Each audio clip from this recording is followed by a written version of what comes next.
الله u naxariistay waxaa aas qaran loogu sameeyay magaalada Boocame oo ka tirsan gobolka Sool ugaas Cabdilaahi Ciise Nuur oo kamid ah madax dhaqameedka aadka looga yaqaan Soomaaliland iyo guud ahaanba deegaanada ay Soomaalidu degto munaasabada aaska ugaas Cabdilaahi Ciise Nuur oo ka dhacday deegaanka Boocame oo 70 kiiloomitir koonfur bari kaga beegan magaalada Laascaanood ee xarunta gobolka Sool waxaa ka soo qayb galay wafdi ka socda Jamhuuriyadda Soomaaliland oo hogaaminayo wasiirka arrimaha gudaha Yaasiin Xaaji Maxamuud Xiir Faratoon oo ay weheliyeen wasiirka dibadejinta wasiir ku-xigeenka dibadejinta wasiiru dawlaha warfaafinta iyo wasiiru dawlaha wasaaradda beeraha madax dhaqameed xildhibaano iyo mas'uuliyiin sarsare oo ka socda xukuumadda Soomaaliland wafdiga waxaa si diiran ugu soo dhaweeyay degmada gudoomiyaha degmada Boocame ugaasyo garaado haween iyo qaybaha kala duwan ee bulshada degmada Boocame oo kaga hortagay duleedka magaalada waxaana wasiiradu ay mid u gacan qaadeen dadweynihii ku soo dhaweeyay magaaladaasi Boocame kadibna waxaa wafdiga loo gudbiyay goob loogu talagalay ka hor intii aan la keenin meydka ugaaska oo laga soo qaaday magaalada Garowe ee xarunta maamul goboleedka Puntland wafdiga Soomaaliland oo ay weheliyeen salaadiin iyo uqaal kala duwan oo ka socday gobolada Soomaaliland waxa ay ka qayb galeen salaada meydka oo lagu tukaday abaaro 4 galabnimo wasiirka arrimaha gudaha Soomaaliland Yaasiin Xaaji Maxamuud Xiir Faratoon wasiirka dibadejinta Cali Saciid Reega wasiir ku-xigeenka dibadejinta Aadan Cabdilaahi Cabdulle wasiiru dawlaha wasaaradda beeraha Cabdiwaaxid Cabdiraxmaan Cabdiqaadir iyo wasiiru dawlaha wasaaradda warfaafinta Soomaaliland Maxamed Axmed Aadan oo warbaahinta kula hadlay goobta aaska ayaa tacsi tiiraanyada u diray eheladii ubadkii ooriyihii iyo asxaabtii uu ka geeriyooday ugaas Cabdilaahi Ciise Nuur waxaanay geerida ugaaska ku sifeeyeen mid si weyn u taabatay guud ahaan qaranka Soomaaliland iyo qaybaha kala duwan ee bulshada Soomaalida halkan waxaan u nimid geerida tiiraanyada leh ee ku timid ugaas Cabdilaahi Ciise Nuur anigu Boocame waxay ugu dambeysay maalintii caanaha lagu shubayay ee la boqorayay maanta oo la aasayo oo uu xijaabtay uu intayna waan joobay xigta inna lahu wa inna ilayhi raaji'uun kullu nafsin daaqiqatul mawt waa la wada dhimanayaa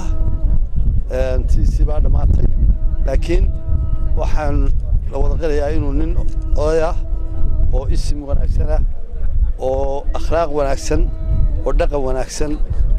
oo isimnimada si fiican ugu shaqeeya inuu ahaa ilaahay dadka kan sabir iyo iimaan ka siiyo dhammaan eheladiisii dadkiisa inta uu ahaa ugaaska qaraabadiisa ilaahay samir iyo iimaan hay naga siiyo isagana janno farduuso hageeyo dhammaan ehelkii iyo qaraabadii iyo qoyskii uu ka baxay iyo ummadda Soomaaliland dal iyo dabad meel ay ku nooshayba uga tacsiyadeenina waxaanu leenahay samir iyo iimaan ilaahay naga siiyo isagana albaabada jannadooda ilaahay ha u ballaqo waxa nin nabadda jecel waxa nin nabadeed waxa nin wanaagsan waxa nin diinta ku wanaagsan waxa nin ehlul cibaada ah waxa nin jecel inuu ummadda ururiyo waxa nin jecel inuu dadka ay gacmaha isqabsadaan wuxuu ahaa nin cadaalad ku wanaagsan waxaan leenahay ilaahay xasanaadka uu sameeyay ha ugu dambi dhaafo ilaahay uu xariisto ugaas Cabdilaahi Ciise Nuur oo maanta askiisaan kaga qayb galay magaalada Boocame wafdi ballaaran oo ka socda golaha wasiirada Soomaaliland hogaaminayo wasiirka arrimaha gudaha ilaahay waxaan ka baryaynaa inuu naxariisto jannada ku biyo qoyskii ehelkii iyo qaraabadii iyo ummadoo dhan samriye iimaan ka siiyo waxaan uga baryaynaa inuu naxariisto jannada gaarsiiyo ehelkiisii qoyskiisii iyo dadka yaqaanay oo dhan waxaan u diraynaa tacsi subhanahu wa ta'ala waxaan uga baryaynaa inuu naxariisto jannada ka waraabiyo inaguna guud ahaan inuu naga siiyo samir iimaan geeridu runtii waa xaq weeye qof walba uu dhimanayaa ilaahay subhanahu wa ta'ala baan uga baryaynaa mar labaad mar saddexaad inuu naxariisto jannada ka waraabiyo Allah u naxariistay geerida ugaas Cabdilaahi Ciise Nuur oo 17 bisha August ku geeriyooday wadanka Turkiga ayaa si weyn looga dareemay guud ahaan dalka Soomaaliland iyo deegaanada kala duwan ay ku dhaqan tahay Soomaalidu Nuruddin Cabdullaahi Culijoog telefishinka qaranka Soomaaliland Boocame inna lahu wa inna ilayhi raaji'uun kullu nafsin daaqiqatul mawt waa la wada dhimanayaa tiisi baa dhamaatay laakiin waxaan la wada qirayaa inuu nin oday ah oo isim wanaagsan ah oo akhlaaq wanaagsan oo dhaqan wanaagsan oo isimnimada si fiican ugu shaqeeya inuu ahaa ilaahay dadka kan samir iyo iimaan ka siiyo dhammaan eheladiisii dadkiisa inta uu ahaa ugaaska qaraabadiisa ilaahay samir iyo iimaan hay naga siiyo isagana janno farduuso ha geeyo dhammaan ehelkii iyo qaraabadii iyo qoyskii wasaaradda warfaafinta Soomaaliland Maxamed Axmed Aadan oo warbaahinta kula hadlay goobta aaska ayaa tacsi tiiraanyada u diray eheladii ubadkii ooriyihii iyo asxaabtii uu ka geeriyooday ugaas Cabdilaahi Ciise Nuur waxaanay geerida ugaaska ku sifeeyeen mid si weyn u taabatay guud ahaan qaranka Soomaaliland iyo qaybaha kala duwan ee bulshada Soomaalida. halkan waxaan u nimid geerida tiiraanyada leh ee ku timid ugaas Cabdilaahi Ciise Nuur anigu boocame waxay ugu dambeysay maalintii caanaha lagu shubayay ee la boqorayay maanta oo la aasayo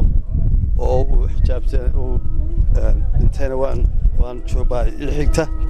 baxay iyo ummadda Soomaaliland dal iyo dabad meel ay ku nooshayba uga tacsiyadeynaa waxaan u leenahay samir iyo iimaan ilaahay naga siiyo isagana albaabada jannadooda ilaahay ha u ballaqo waxaa nin nabadda jecel waxaa nin nabadeed